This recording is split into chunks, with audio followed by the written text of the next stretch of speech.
मैं तैनू फिर मिलांगी, कित्थे किस तरह पता नहीं। शायद तेरे तखयुल दी चिनाक बन के तेरे कैनवस ते उतरांगी, या खोरे तेरे कैनवस दे उत्ते एक रहस्यमई लकीर बन के खामोश तैनू तकदी रवांगी, या खोरे सूरज दी लू बन के तेरे रंगां विच घुलांगी, या रंगां दियां बावां विच बह के तेरे कैनवस नू वलांगी। पता नहीं किस तरह कित्थे, पर तैनू जरूर मिलांगी।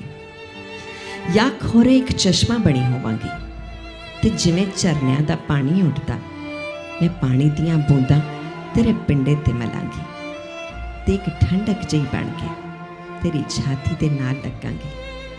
मैं होर कुछ नहीं जानती, पर इन्ना जानती हां कि वक्त जो भी करेगा ए जन्म मेरे नाल तुरेगा।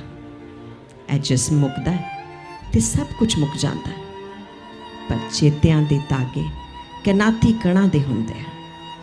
मैं उन्हां कणां नूं चुनांगी, धागियां नूं बनांगी ते तैनूं मैं फिर मिलांगी।